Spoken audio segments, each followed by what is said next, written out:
my dad did Apocalypse. I said, my dad was here too. He goes, what movie was he in? I went, Charlie, it was the real war. What? I said, Liberation of the Philippines with MacArthur. Tom Berenger once had it all: fame, fortune, the dazzling glow of an Oscar. But behind the stage lights lay 4 broken marriages, 6 children growing up in different households, and years of crushing loneliness. Like a spotlight that suddenly burned out, he was left in a darkness he could not escape. For a time, the press even whispered he was destroying his own career with alcohol and reckless choices. What was the truth? How did an actor once compared to Harrison Ford tumble from the peak, reduced to quiet appearances in forgettable supporting roles? The answers emerge as we retrace the turbulent footsteps of his life. Tom Berenger was born on May 31, 1949, in Chicago, Illinois, into an Irish Catholic family. His father worked for the Chicago Sun-Times, a modest job defined by discipline and diligence, while his mother quietly kept the household steady. The home was not filled with laughter, but it carried traditional values: hard work, keeping one's word, and enduring hardship without complaint. On the surface, Tom's childhood seemed calm, yet beneath it lay the seeds of a distinct personality.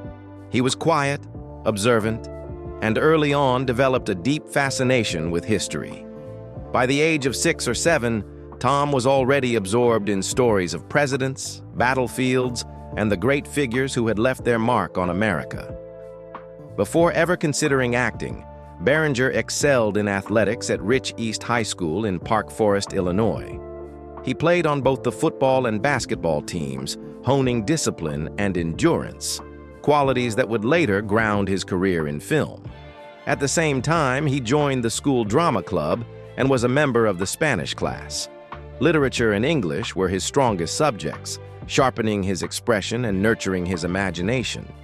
These experiences, combined with his love of history, gradually shaped him into a versatile man, someone not confined to a single role, but prepared to step into many worlds. Every summer, his father would load Tom and his sister Susan into the car and drive across America for 2 weeks. They marked their journeys with scribbles on a family map. National parks, presidential homes, even untamed places like the Everglades. Everywhere they went, Tom would clutch guidebooks about the sights, quietly reading and rereading them, as if committing each memory to his own archive. Susan, the sister he called his best friend, retained more childhood memories than Tom himself. Yet it was on those trips that his passion for history took root. He remembered well the landmark books he received each Christmas, history volumes for young readers that he devoured endlessly. That became a defining moment. While other children were lost in games, Tom found joy in reading, remembering, and weaving connections across past events. Years later, when asked about the Renaissance man, Berenger reflected, "They were inventors, they knew history, math, literature, and often spoke another language." He listed Teddy Roosevelt, John F. Kennedy, and writer David Halberstam. But looking closer, Berenger himself carried shades of that ideal. A wide reader, a journalism student in college, a lover of literature, fluent in Italian and Spanish. Most of all, he possessed a sharp historical memory that allowed him to give depth to the characters he portrayed. That is why, when he later embodied soldiers, generals, or haunted men on screen, audiences felt they were not just watching fictional roles, but the embodiment of an entire historical current. His childhood passion for history, nurtured by his father's road trips, together with his school experiences, became the hidden core that fueled Tom Berenger's inner world, making him both an actor and a storyteller of distant memories. During his journalism studies at the University of Missouri, Tom Berenger never imagined he would become an actor. It all began with what seemed like a harmless bet with his roommate, to audition for a school play. His very first stage experience was in a Spanish-language production, the language he was studying at the time. For 4 hours, he stood on stage in a small role. But when the curtain fell, the entire audience rose in applause. His heart pounded, his body trembled with excitement. For the first time, Tom felt the power of touching the audience's emotions. It was a fateful moment. Years later, in a 2020 conversation with Larry King, he recalled, "I heard a radio ad about auditions for a play at the school theater. I told my roommate, I'm going to try out. Then I got the part, and the rest is history." After graduating with a degree in journalism, Berenger tried his hand as an editor at a small newspaper. But staring at blank pages, he felt his spirit empty. To make ends meet, he took on all kinds of jobs, hauling luggage at the Alameda Plaza Hotel in Kansas City, later the Intercontinental, working at a chemical plant, and even a stint as a flight attendant. He also worked in the hospitality industry at prestigious establishments. These seemingly meaningless jobs later became invaluable material for his acting. I just remember things from that and use them. Like all life experience, ultimately, Tom abandoned the safe path and moved to New York, a risky but defining decision. He studied acting, performed in small stage plays, and sought his way into television. The soap opera One Life to Live was among his first jobs. Some days he appeared on screen for just a few minutes, yet Berenger never complained. He quietly watched the director's cues, observed how veteran actors handled each shot, treating it all as a free master class. His first real break came in 1977 with Looking for Mr. Goodbar. He played a violent one-night stand, and his half-seductive, half-menacing gaze left audiences unsettled. Berenger himself admitted the role haunted him with nightmares, as it echoed a real 1973 murder that inspired the film. Director Richard Brooks noted that it was Tom's raw, unpolished edge that gave the character its weight. 3 years later, he starred alongside Christopher Walken in The Dogs of War, 1980. The shoot was brutal. Stifling humidity, grueling battle scenes, armor soaked with sweat. Berenger endured it all without complaint. Walken later admitted, "Tom didn't just play a soldier. He seemed like someone who had actually stepped off the battlefield." Gradually, Hollywood began to recognize Berenger as something different. Masculine, rugged, but carrying a complex interior. He was often cast as the villain, a type he admitted enjoying. "I like playing the bad guys because they have stronger motivations." Yet he also valued the quiet moments of comedy. Even in war, there's laughter. The audience needs a bit of relief, just like the characters in the story. These early roles didn't yet make him a star, but they proved one thing. Tom Berenger was no passing face. He was building toward an explosion that would define his career.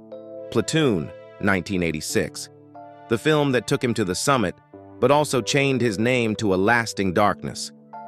Platoon, 1986, not only earned Tom Berenger an Oscar nomination, but also cemented him as one of the most unforgettable faces of the 1980s. The making of the film was nearly as haunting as its story. Director Oliver Stone, himself a Vietnam veteran, forced the cast to live in the jungles of the Philippines like real soldiers, sleeping outdoors, eating meager rations, hauling backpacks weighing dozens of pounds. Berenger recalled that after just a few days, everyone was exhausted, and that exhaustion is what really put us into character. To heighten the tension between Barnes and Elias, Stone even kept Berenger and Willem Dafoe apart off camera. That real-life strain ultimately fueled one of cinema's most iconic wartime confrontations. Barnes in Platoon is often labeled a villain, but Berenger held a more sympathetic view of the troubled character. In the 2018 documentary Brothers in Arms, he reflected, "I don't think Barnes was insane, but I think 4 tours and all that stuff was getting to him. I think he was just a warrior going crazy. He was trying to keep his guys alive and kill the enemy." Few know this detail. Before filming began, the cast endured 2 weeks of intensive boot camp organized by Oliver Stone and led by Vietnam veteran Dale Dye. Living on minimal military rations, they worked 16 to 18 hours a day. No showers, no shaving, 2-hour sleep shifts. The harsh regime, combined with relentless physical exertion, caused Berenger to lose 28 pounds in just 2 weeks. After Platoon, Berenger entered his golden period. By the late 1980s, he starred in a string of memorable works: Someone to Watch Over Me, 1987, Ridley Scott; Shoot to Kill, 1988, Betrayed, 1988. Each role revealed a different side of him: romantic, conflicted, or cold-blooded. But the biggest surprise came with Major League 1989. On screen, he was Jake Taylor, the washed-up catcher with failing knees but an unbroken heart. Off-screen, Berenger's own legs were injured, making every run and catch an agonizing challenge. "I just thought, if this character limps, then I'm going to let the audience see it really limp," he laughed. That dedication turned Jake Taylor into the soul of the film, delivering both humor and heart. A passionate athlete in his youth, Berenger had been a skilled baseball player before Major League, yet the movie cast him as a catcher, a position he had never played. He admitted he was fortunate to have a great teacher, Steve Yeager, who had been a catcher for the Dodgers. The 1990s continued as a golden era. Sniper, 1993, made Berenger a familiar face in the action genre, launching a franchise that would stretch across multiple sequels. Behind the scenes, his dedication bordered on extreme. He trained in sniper skills, spending hours lying motionless in the jungle, watching targets like a real soldier. In one scene, Berenger stayed frozen in damp mud until his legs went numb, yet he refused to cut the take, determined to experience the true cost of concealment. That seriousness convinced audiences that Beckett was not just a character, but a soldier truly alive on screen. Also in 1993, Berenger appeared opposite Sharon Stone in the erotic thriller Sliver. Production troubles forced multiple reshoots, ultimately altering the plot and even the killer's identity. Berenger, who was nominated for a Golden Raspberry Award for Worst Supporting Actor for the role, was deeply unhappy, accusing director Philip Noyce of being sneaky and manipulative with the cast. Though Sniper was not a critical or commercial success, it was popular enough to spawn a string of direct-to-DVD sequels throughout the 2000s. Berenger may have refused to film sex scenes for Sliver, but in his younger years, he had not shied away from nudity when the role demanded it. He appeared fully nude on screen twice, first in Praise of Older Women, 1978, then again in At Play in the Fields of the Lord, 1991. The Substitute, 1996, showcased him as a tough, mercenary-turned-teacher navigating the violence of inner-city schools, while Gettysburg, 1993, allowed him to return to his passion for history, portraying General James Longstreet with quiet depth and contemplation. Throughout this decade, Berenger became the embodiment of the tough but human archetype, rugged yet still deeply human. Audiences trusted his characters because they carried truth, hard-earned experience, and the weight of unseen scars. But no spotlight lasts forever.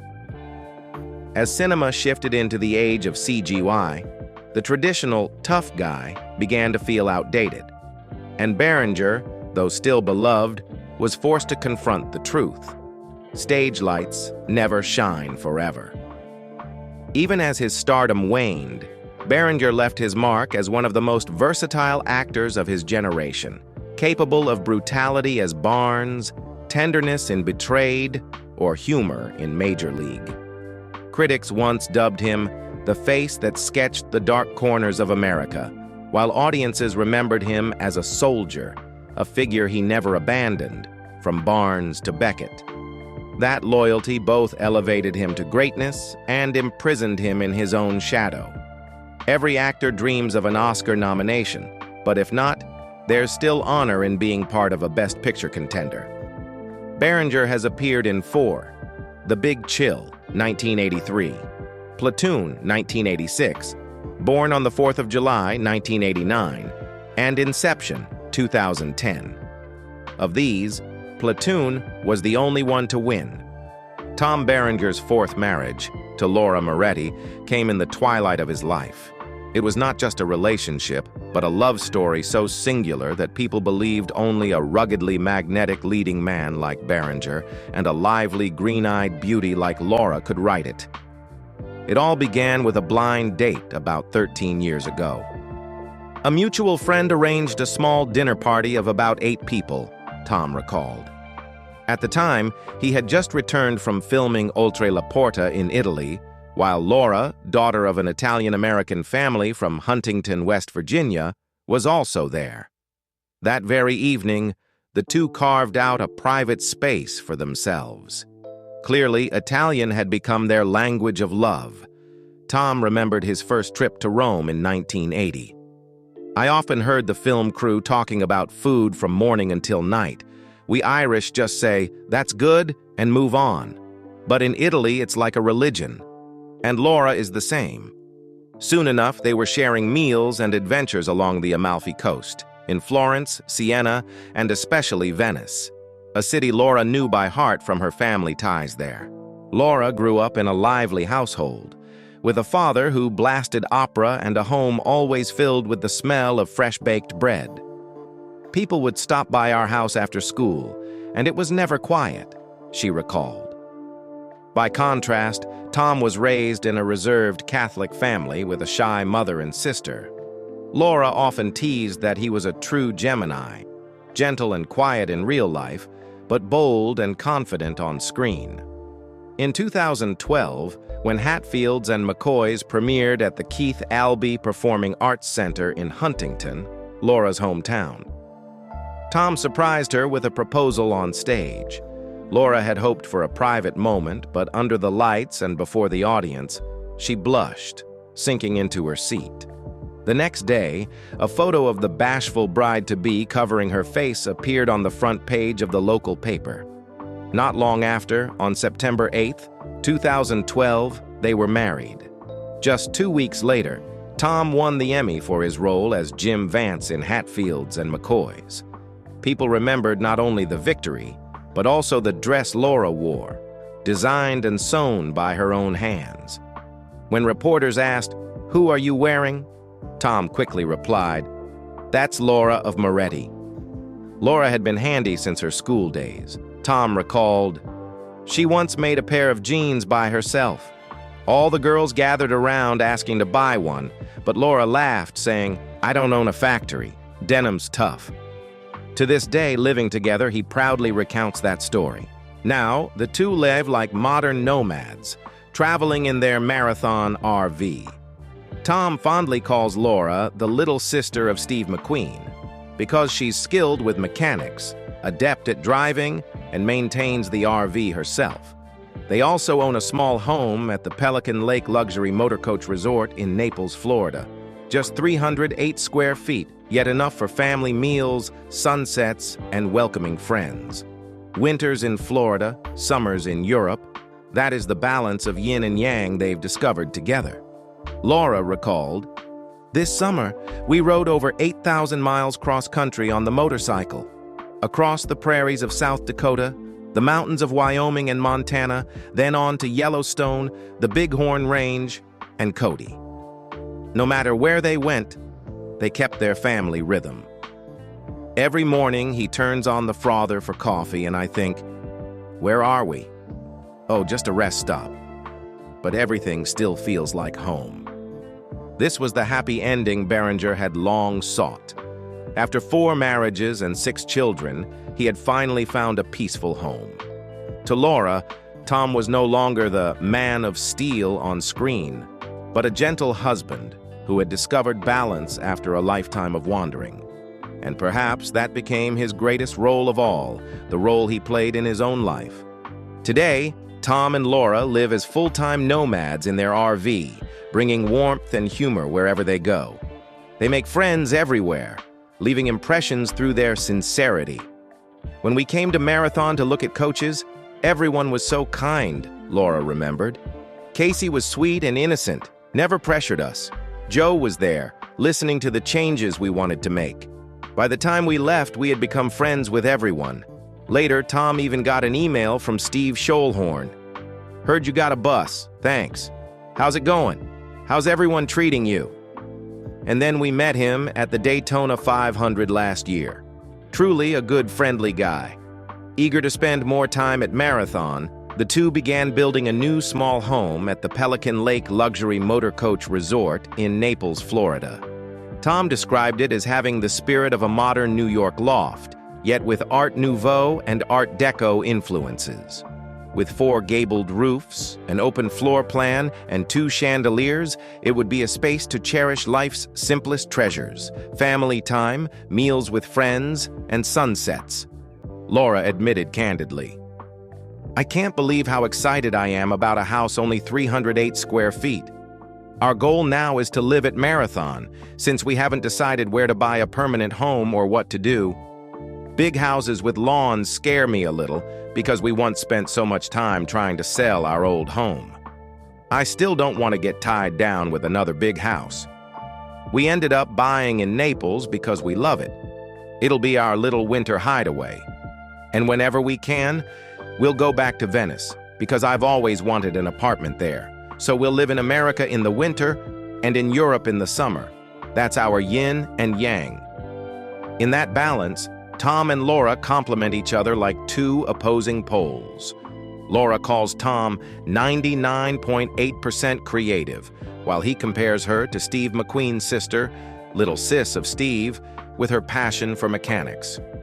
That's why Laura always takes the lead when it comes to the coach, driving, searching, and maintaining their Marathon RV.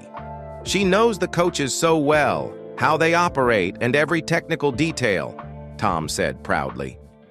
Even with her knowledge and mechanical skills, Laura occasionally ran into trouble. "If I need something, I just call Joe at the Florida branch. Joe, I'm stuck. I can't get the slide in. They'll walk me through what to do. It's wonderful. There's always an after-hours hotline. I never feel alone." Whether at their new base in southern Florida, out on the open road, or anywhere else, the two fully embrace life with Marathon. "This summer, we hauled the motorcycle nearly 8,000 miles cross-country," Laura said. "We rode through the South Dakota plains, climbed mountains in Wyoming and Montana, crossed Yellowstone, out the east side, over the Bighorn Range, and all the way to Cody, Wyoming." Whether at a resort, on the road, or at a simple rest stop, they still found comfort as if in their own home. "Every morning he turns on the frother and makes us coffee," Laura laughed. "And I ask myself, where are we? Oh, just a rest stop." But there are still dogs, a house, a closet, a bed, a bathroom, towels, coffee, and a coffee maker. I love that. That was the happy ending. Simple, ordinary. Yet the greatest gift Tom Berenger had ever found after such a long journey. Berenger's 6 children, the result of 4 marriages, also became his deepest source of solace. Though he did not live with all of them, he always tried to stay connected and be present for important occasions. Close friends said that when he wasn't on set, Tom often spent time with his kids, a quiet form of compensation for the years lost to his career. Notably, none of his 6 children followed him into acting. They chose their own paths, most far from the spotlight. Tom never pressured them, nor did he harbor expectations, because he understood too well the cost of the profession. For him, what mattered was not leaving behind an heir on screen, but nurturing family bonds, the very thing he had longed for as a child. In his later years, with his career defined and his roles etched into audience memory, Berenger's true legacy lay not only in the films, but also in the fatherhood he held on to, quietly yet steadfastly, through all the upheavals of marriage and life. Yet Berenger's private life was not only marked by broken marriages. In 2012, he became entangled in a noisy legal dispute with his own attorney, tied directly to the divorce from his 3rd wife, Patricia Alvaran. In court, Berenger testified that lawyer Dean Bell, whom he had retained since 2005, advised him to sign an amendment to the prenuptial agreement that he had never carefully read. According to the lawsuit, Bell came to Berenger's house one evening while he was hosting friends, brought the amendment, and urged him to sign it, claiming it was in the client's best interest. Berenger alleged that the attorney never discussed details with him, nor considered his marital or financial situation, but only coordinated with Alvaron and her lawyer. That amendment completely altered the protections of the original agreement.